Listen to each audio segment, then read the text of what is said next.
everyone, in today's video I'm going to show you how to fix Play Store problem in your device Samsung Galaxy C55.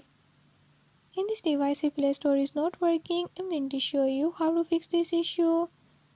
But before we get started, don't forget to hit the subscribe button and turn on notifications.